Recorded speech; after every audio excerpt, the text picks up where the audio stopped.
2023 selesai itu kami sudah menjangkau 17,5 juta lebih ya penerima dari 147 juta angkatan kerja gitu ya.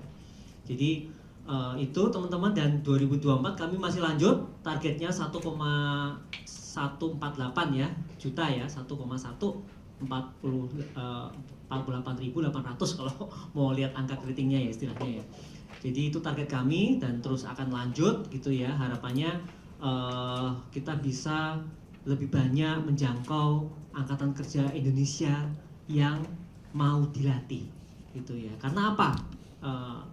Teman-teman media ini sebenarnya rilis laporan tahunan itu isinya mungkin kita akan buka bedah habis-habisan kenapa kita bisa sampai sekarang ini, kenapa program kartu prakerja ada gitu ya.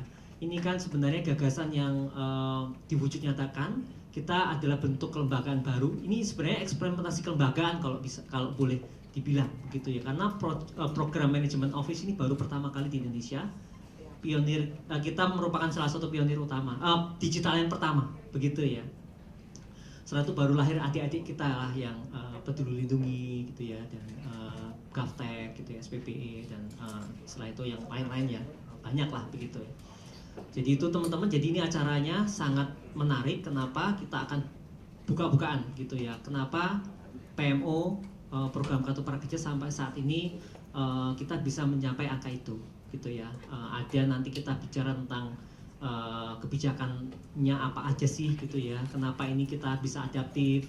Kemudian kunci sukses lainnya seperti kita kolaborasi nih, ini mungkin yang pertama juga kita kolaborasi secara gede-gedean gitu ya dengan mitra platform digital, mitra lembaga pelatihan gitu ya, baik sektor swasta maupun dari pemerintah gitu ya. Kemudian juga dengan mitra pembayaran begitu ya, e-wallet dan bank. Kalau itu tingkatnya tidak di kami kan di tim teknisnya, nanti ada apa? Kita kan sama dengan program-program strategis yang lain kan kita evaluasi semua. Pastinya kita mengusulkan sekuat tenaga untuk bisa dilanjutkan karena nih memang manfaatnya akan besar. Oke teman-teman, punten Pak, mohon maaf.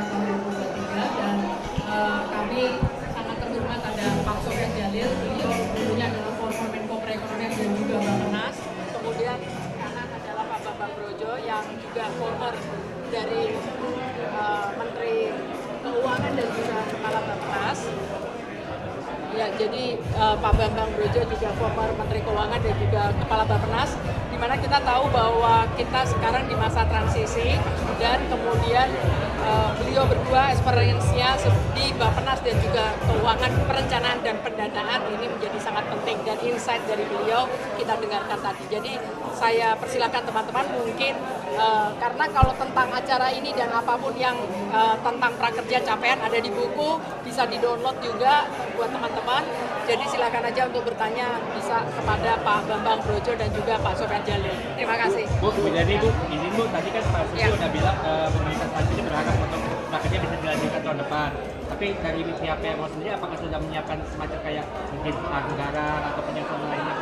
Jadi kami sudah diminta oleh DJA untuk mengusulkan indikasi kebutuhan anggaran prakerja tahun 2025, dan kami sudah berkonsultasi dengan Bapak Menko Perekonomian tentang berapa jumlah target yang akan dilayani tahun depan, dan itu kemudian sudah kami submit kepada Kementerian Keuangan. Tidak bisa saya sampaikan, nanti biar diputuskan di dalam rapat Komite Cipta Kerja. Tidak bisa saya sampaikan. Terima kasih, nanti Pak Menko Perekonomian aja. Teman-teman, pertama kami di Pak Menko selaku Komite Cipta Kerja. Jadi di dalam pelaksanaan program prakerja itu ada dua layer. Yang satu adalah Komite Cipta Kerja yang memutuskan kebijakannya. Yang di layer berikutnya ada teman-teman manajemen pelaksana atau PMO prakerja yang melaksanakan implementasinya. Nah, tadi sudah kami jelaskan hasil evaluasi kami terhadap kinerja teman-teman manajemen pelaksana, saya kira tadi sudah kami jelaskan sangat bagus sekali. Bukan hanya capaian dari target-target yang sudah kita tetapkan, tapi juga hasil survei dan semua penghargaan baik di nasional dan membuktikan itu semuanya.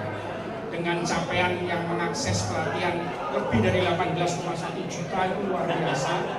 kemudian lembaga pelatihan lebih dari 5.600, jenis pelatihan lebih dari 1.400 dengan lebih dari 390 lembaga, itu juga capaian yang luar biasa. Sehingga satu dari sisi capaian kita harus apresiasi. Yang kedua tadi disampaikan keberlanjutan program. Kami sangat mengharapkan program ini nanti ke depan tetap harus kita lanjutkan, melihat ke depan kita makin membutuhkan program-program untuk pengembangan human resource kita, terutama prakerja ini dari sisi manfaat memang tujuannya untuk mendorong masalah kompetensi dan masalah kemampuan kompetensi upskilling, reskilling dari para pekerja kita. Jadi kalau kita lihat program-program seperti ini akan makin dibutuhkan pada saat kita masuk di dalam puncak bonus demografi. Dan yang ketiga juga tadi Pak Bambang dan Pak Sofyan mengingatkan kita kembali, ke depan kita sudah melakukan aksesi OECD, sehingga program-program seperti ini pasti akan kita butuhkan ke depan dalam konteks kita memenuhi berbagai standar dan rekomendasi yang diprasyaratkan untuk kita menjadi aksesi keanggotaan kita di OECD. Kemudian secara umum PN yang sudah dicapai oleh PNU Prakerja sekarang sepertinya tidak ada alasan untuk kita tidak lanjutkan, sehingga kita mendorong ke depan kita akan usulkan untuk dilanjutkan. Tadi Bu Deni sudah menyampaikan dari sisi anggaran pun sudah disampaikan usulan proyeksi kebutuhan di tahun depan. Mudah-mudahan nanti di pemerintah berikutnya, apalagi temanya adalah lanjutkan itu, mudah-mudahan program itu tetap akan dilanjutkan kembali. Saya kira itu. Kami dipilih oleh Presiden kan keputusan politik, tetapi saya pikir kalau lihat bagaimana efektifnya program prakerja, saya yakin pemerintah yang akan datang akan melanjutkan, ya kan? Karena by all means, by all standar pada programnya bahwa program prakerja ini sudah cukup baik. Oleh sebab itu kalau tidak dilanjutkan, menurut saya kita banyak hal yang sebenarnya sudah dipelajari dan bisa diimprove ke depan menjadi hilang. Oleh sebab itu, tetapi nanti tentu keputusannya adalah pada Presiden, pada kabinet yang akan datang. Mungkin ada 3 manfaat yang bisa diperhatikan oleh pemerintah yang akan datang sebagai landasan kenapa kartu prakerja itu cukup penting untuk dilanjutkan. Yang pertama adalah bahwa ini membantu upaya kita untuk menciptakan lapangan kerja dan utamanya mengurangi pengangguran. Ya, jangan lupa penduduk kita hari ini adalah didominasi penduduk usia muda, penduduk usia produktif yang pastinya butuh tempat bekerja.